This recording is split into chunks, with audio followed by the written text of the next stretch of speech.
প্রিয় বন্ধুরা, সবার প্রতি আন্তরিক প্রীতি, শুভেচ্ছা, সম্মান, শ্রদ্ধা এবং আন্তরিক ভালোবাসা রইল।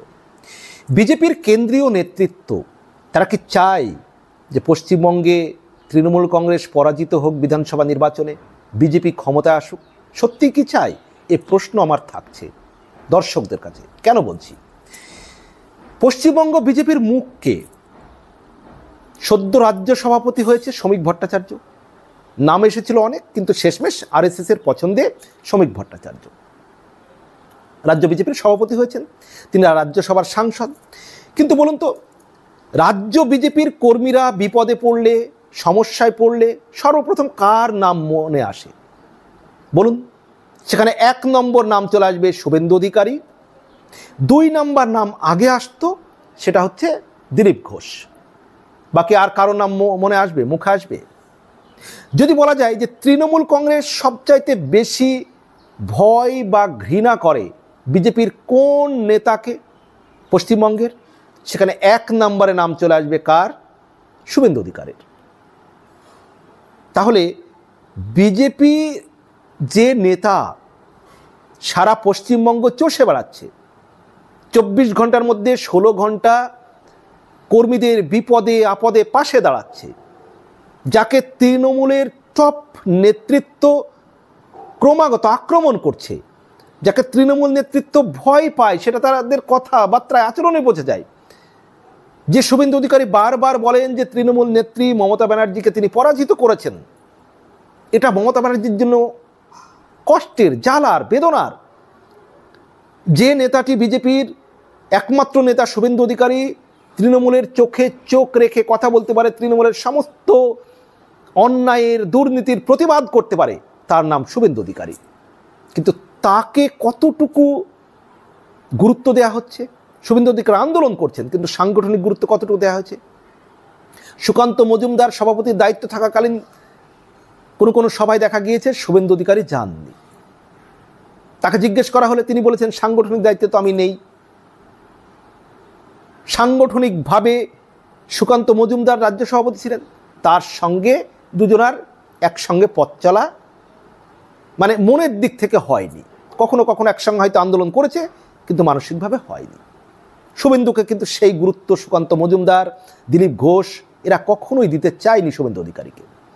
আবার শ্রমিক ভট্টাচার্য, যে বিজেপির নেতা কর্মীদের সুখে দুঃখে পুলিশের সঙ্গে যখন ধস্তাধস্তি হয়, আন্দোলনে, মারপিটে, কবে দেখেছেন বলুন তো শ্রমিক ভট্টাচার্যকে? হ্যাঁ, শ্রমিক ভট্টাচার্য কি গুরুত্বপূর্ণ নেতা নয়?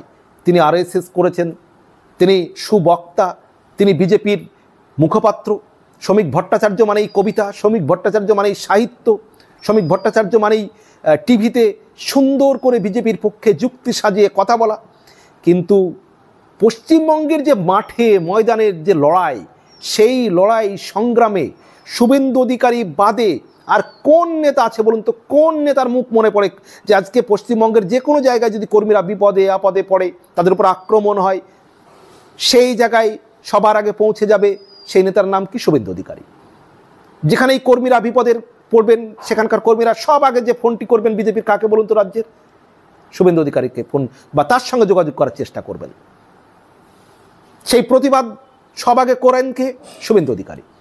যদিও যদি বলেন আপনি শুভেন্দুর অধিকারী হয়ে এত সাফাই গাইছেন কেন, দেখুন ভাই, আমি একজন বিশ্লেষক হিসেবে আমি মনে করি শুভেন্দু অধিকারী রাজ্যের তৃণমূল বিরোধী সরকারের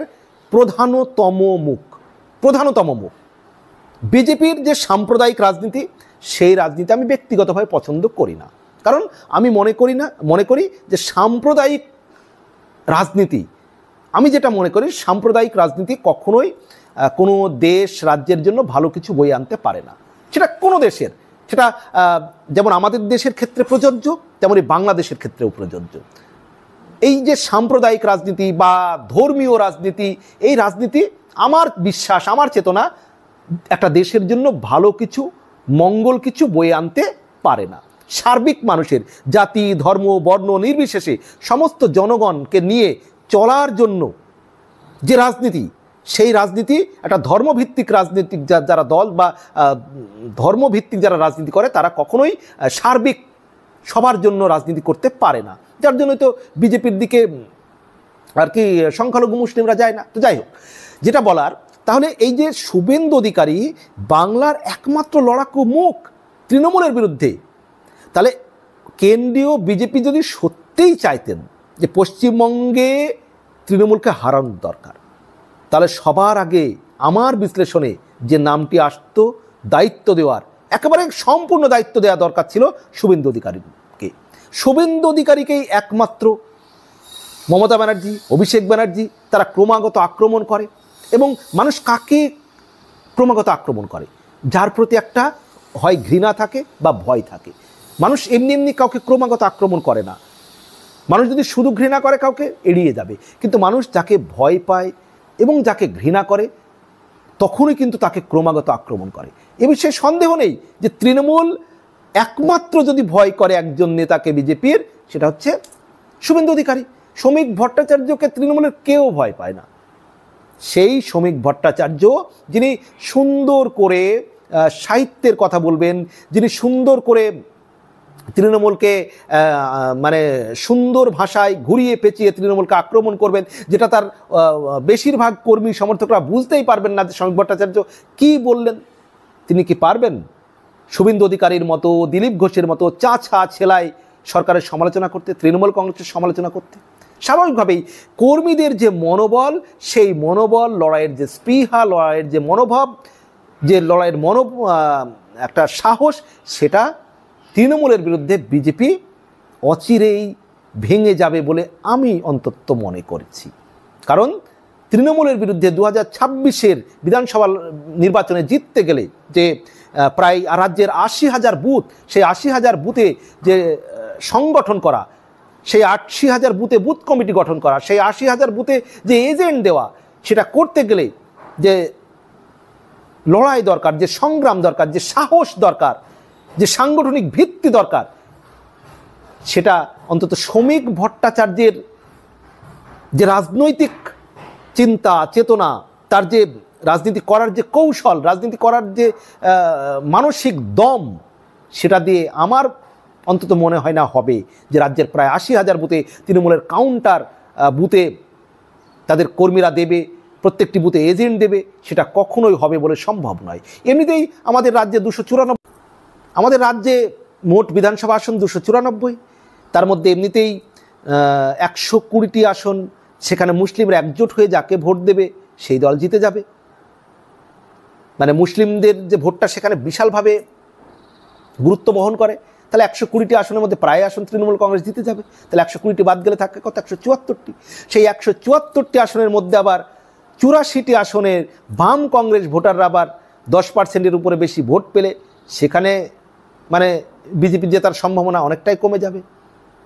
তাহলে এবার থাকলো কটা বলুন তো? সেখানে আজ থেকে আবার এই যে 174-এর মধ্যে আবার 84টি বাদ দিন, তাহলে থাকলো কটি?